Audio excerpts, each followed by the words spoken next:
I had always loved the idea of camping by myself, far away from the crowds and the everyday commotion of city life. The concept of waking up to the rustling of leaves instead of an alarm clock, and taking in the scent of pine, rather than exhaust fumes, had a certain romantic charm. After mulling it over for weeks, I finally planned a trip to Rondak Park in upstate New York. I figured early June would be perfect mild weather, fewer mosquitoes than midsummer and fewer tourists than peak season. In July, I spent the week before my trip gathering gear.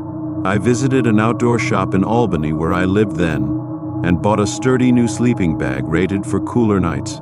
My old tent had rips along the seams, so I replaced it with a small lightweight model designed for backpacking. I ensured I had enough freeze-dried meals, trail mix, and protein bars on Thursday evening. I loaded everything into my old Honda Civic trunk and planned to head north. The next morning I set out at sunrise on Friday, driving along Interstate 87, passing signs for Saratoga Springs, Lake George, and eventually the turnoff for the High Peaks region. The sky was a brilliant blue dotted with only a few puffy clouds, and my anticipation grew with each mile after. About 2.5 hours I left the highway way and ventured onto the smaller roads that wound deeper into the Adirondack Mountains. I passed through the picturesque town of Keene with its mom-and-pop shops and cafes. The mountains rose majestically in the distance, their slopes covered in dense evergreens and deciduous trees just beginning to show bright green leaves around midday. I arrived at the trailhead parking lot near the Mount Marcy area. The sign read, Adira High Peaks Wilderness, and there were a handful of other cars in the lot, but not so many that it felt crowded. I hoisted my backpack onto my shoulders, feeling the weight of all my supplies, and began my hike. Planned to follow a lesser-known trail that branched off from the main route leading to Marcy Dam, eventually finding a secluded spot to set up camp. The day was warm, and sunlight filtered through the canopy overhead, illuminating ferns and mossy logs on the forest floor. I breathed in the fresh scent of pine needles and damp earth, feeling a profound sense of peace. Occasionally I caught glimpses of small woodland creatures, chipmunks darting across the trail or squirrels scurrying up tree trunks. Every once in a while I heard woodpeckers hammering in the distance. This was exactly the solitude and immersion in nature I had been craving. After a couple of hours I found a small clearing by a winding creek. The spot was idyllic, soft ground flat enough for a tent, and close to a water source I decided would be perfect for my campsite. I sat down my pack and took a moment to enjoy the gentle sound of flowing water. A light breeze carried the scent of spruce. It felt far from any roads or parking lots, just the sort of isolation I had hoped for. I pitched my new tent, pleased by how quickly it went up. Then I gathered some dry firewood, careful to adhere to the park's guidelines, only using dead and downed wood, making a small fire ring with rocks so as not to scar the area. By late afternoon the sun was beginning its slow descent behind the trees. Long shadows stretched across the forest floor, and the temperature dipped slightly. I cooked one of my freeze-dried meals, a simple pasta dish that tasted surprisingly good in the fresh mountain air. By the time I finished my dinner, dusk had settled and I felt the familiar calm of night in the wilderness.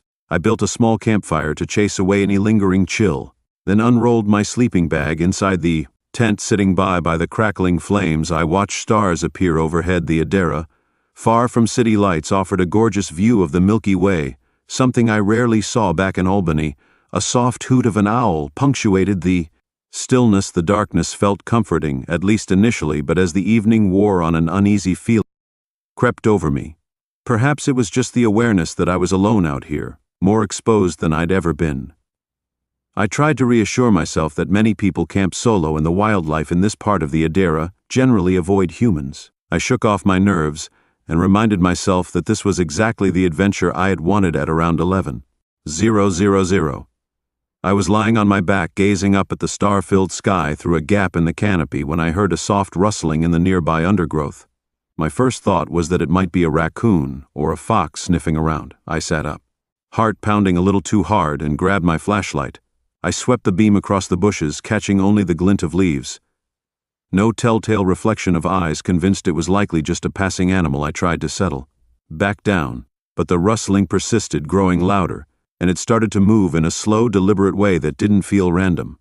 I sat up again, an uneasy knot forming in my stomach, shining the flashlight into the darkness.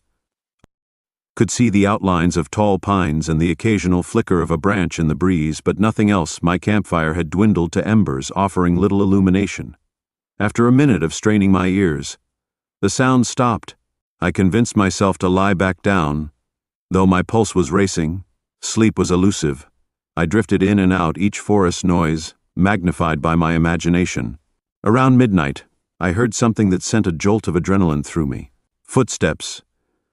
These were not random scurries of a small animal.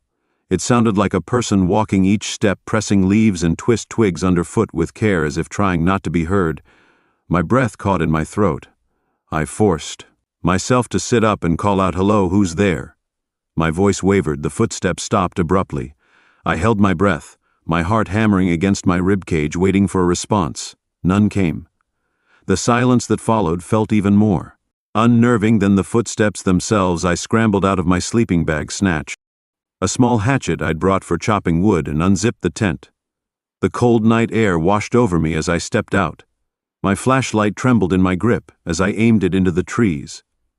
At first I saw nothing but layered shadows. Then a shape caught my eye, tall, human-like, lingering near the tree line.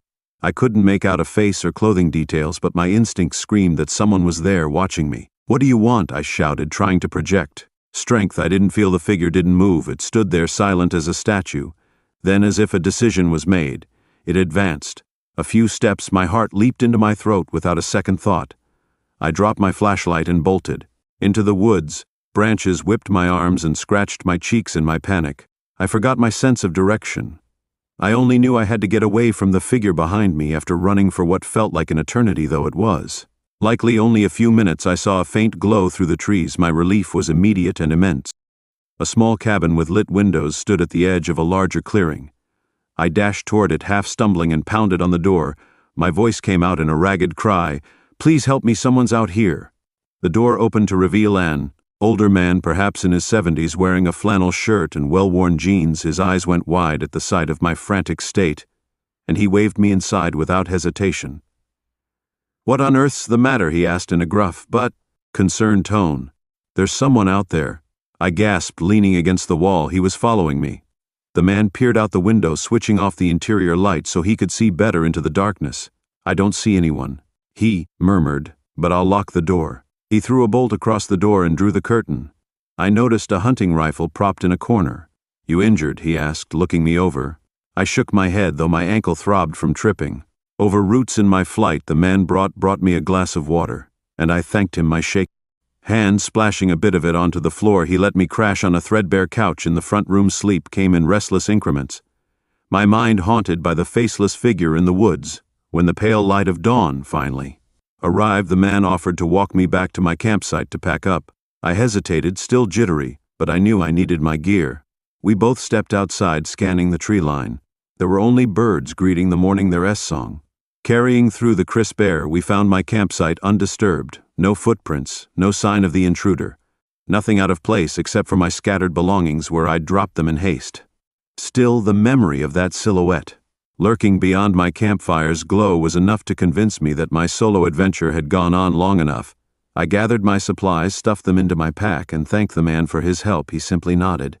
"You be careful out here," he said quietly. "It's a big park, and not everyone you meet is friendly on the hike back to the car." Every crackle of a branch under my boots and every rustle of leaves in the breeze made me jump.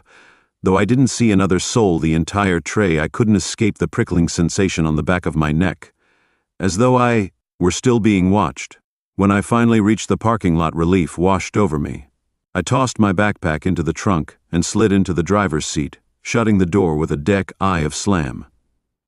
As I turned the key in the ignition, I vowed to stick to more populated camping spots from then on, or maybe just invite a friend next time. My desire for solitude had led me to discover a much darker side of the wilderness than I had ever expected before. We dive into the next story. If you're visiting our channel for the first time, don't forget to hit the subscribe button and turn on the bell icon to stay updated with our upcoming scary stories.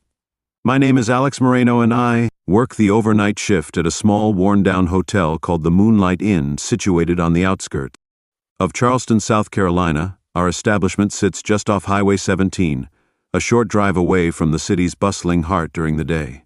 It's an unremarkable place, with a faded neon sign and a modest parking lot that never seems quite full, but this old building takes on an almost foreboding presence at night ESP, especially during a coastal storm. I'd clocked in that evening at 10:000 sharp, as I always do. Outside, thick clouds gathered, and the forecast warned of torrential rain plus occasional thunder. The day staff looked relieved to hand off the shift as they bolted for home, hoping to beat the worst of the weather. After a quick rundown of the guest list, only 3 rooms occupied that night, and a glance at the daily log, I settled onto the tall stool behind the reception desk and began my usual routine, scanning the security monitors, listening for the phone, and doing my best to stay awake by 11. The storm had rolled in with full force. The wind hammered against the eaves. Rain battered the windows so relentlessly it almost sounded like someone knocking. From my vantage point behind the scarred wooden front desk, I could see flashes of lightning reflect off the parking lot's puddles. A dull hum of electricity reverberated through the building each time lightning split the sky, followed by a low rumble of thunder. I've always found the night shift to be a strange blend of monotony and tension. 90% of the time, nothing happens. The other 10% can feel like a whole different world. This was one of those nights that felt charged, like the storm had electrified the air and made every small noise impossible to ignore. The second hand of the old wall clock above me seemed louder, each tick echoing in the lobby. The potted fern by the door swayed with each gust that managed to sneak inside through gaps in the old frame. Sometime near midnight, I heard the front entrance rattle. My body stiffened. Sure enough, the door creaked open. A man stepped in, rain soaked from to toe. Water streamed off his wide-brimmed hat and the shoulders of his dark overcoat, forming a small puddle around his feet. The overhead light in the lobby flickered momentarily, probably a surge caused by the storm, but it also made it harder for me to get a clear look at his face. Even so, I could see that his eyes were keen, almost piercing, as they focused on me. "Good evening," I said, forcing a professional smile. "Welcome to the Moonlight Inn." "How can I help you tonight? Need a room?" he replied, his voice low and raspy, like he'd either been shouting recently or maybe had a bad cough. He set a worn leather wallet on the desk. His words were brief, but they carried an intensity that made my stomach flutter with unease. "KN." "All right," I answered. "Let's see what we've got available." I opened our booking software and noted we had several vacancies. This was no surprise, given the weather and our out-of-the-way location. "We can offer you room 13 on the ground floor. Recently had some renovations done." Lied, though I hoped the thread-be carpet and chipped wallpaper might not be too off-putting. He slid his driver's license across the counter without waiting for me to ask. This motion was just slightly off, too rigid, too mechanical. I glanced at it. Jack Harrison, with an address in Columbia, about 2 hours northwest of Charleston. Not suspicious on its own, but something about him felt off. I typed his information into our system, my fingers trembling slightly on the keyboard. "All right, Mr. Harrison," I said, handing him a keycard. "Room 13 is just down the left hallway. Checkout is at 11:000 in the morning. But if you need anything through the night, just pick up your phone or come see me at the front desk." He gave a curt nod. "Thanks," he said, voice still rough, and he disappeared down the dim corridor. The overhead lights in the hallway buzzed as they swung on their chains, rattled by the draft that blew in through a small window at the end of the hall. Within seconds, the man was gone from sight, but feeling of unease lingered. I tried to refocus on my routine tasks, checking tomorrow's reservations, confirming wake-up calls for the 3 other guests, and flipping through the night's housekeeping notes. Yet my mind kept drifting back to that name, Jack Harrison. It felt oddly familiar. I'd heard it before, but I couldn't place where the tension in my gut wouldn't subside, so I decided to do a quick online search. Maybe I'd seen that name in local headlines or on a true crime blog. The storm outside provided a steady soundtrack of hammering rain and distant thunder. As I opened my browser, the results came up more quickly than I expected. It was an article dated 3 years prior from the state newspaper out of Columbia. Jack Harrison still at large. The headline read, "My heart rate spiked." The piece described a man wanted for violent crimes, specifically armed robbery and aggravated assault. According to the article, he had vanished after a string of incidents across central South Carolina. The photograph attached to the story showed a man with intense eyes, a strong jaw, and a slight scar on his left cheek. That face looked all too similar to the man who had just checked in. Immediately I felt adrenaline surge.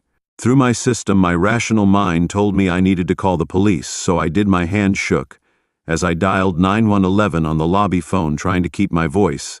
Even the dispatcher asked for details: location, subject description, and reason for concern.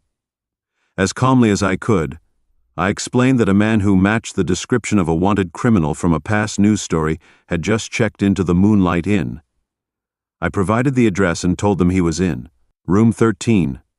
The dispatcher assured me that officers were on their way, hanging up the phone. I found myself glancing at the security feeds. We have a small monitor that cycles through 4 different camera views: the front desk, the rear exit, the parking lot, and the first floor hallway. The feed for the hallway showed no sign of movement. Room 13 feet's door was closed. The corridor was empty, and the only flicker came from the old overhead fixture. Rain pummeled the roof and thunder boomed nearby.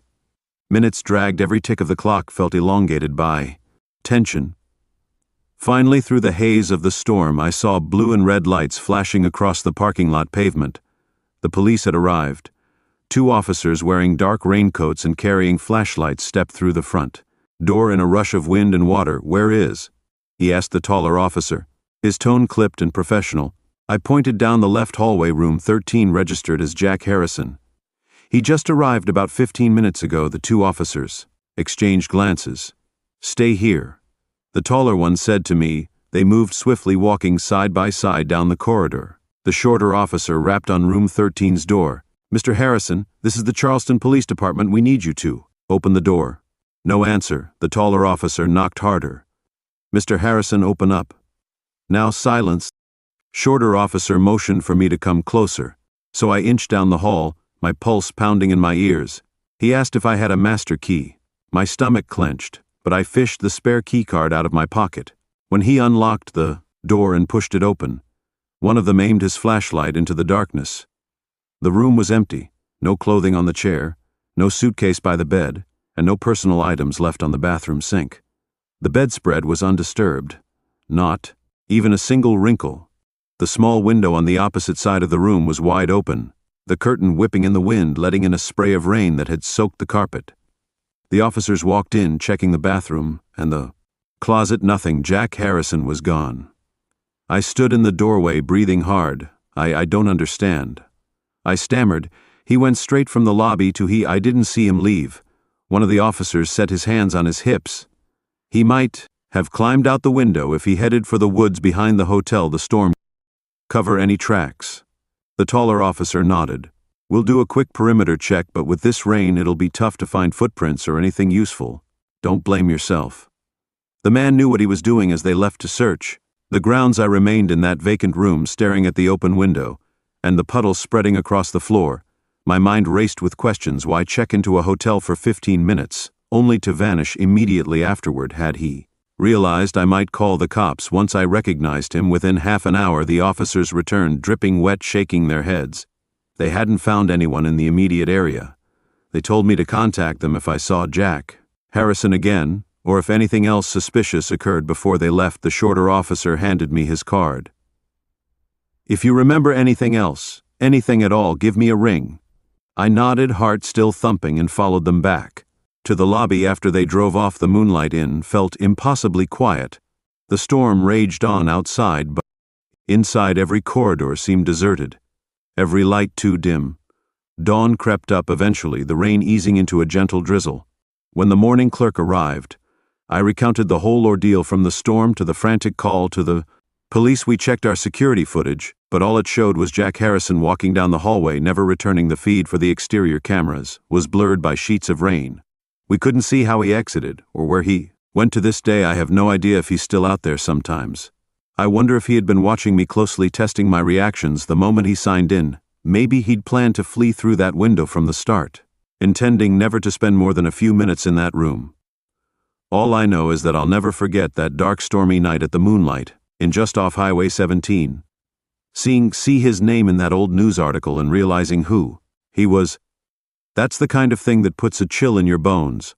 I'm Gavin, and I've lived in the suburbs of Detroit all my life. Growing up, I heard countless tales about the abandoned factories scattered around the city. Once booming auto plants that fell silent as industries shifted and jobs moved elsewhere.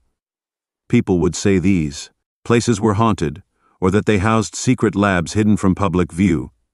My three closest friends, Tristan, Bobby, and Sarah, and I never truly believed in ghosts or anything supernatural, but we'd always been curious about the remnants of our city's past. It was a chilly Sunday evening in late October.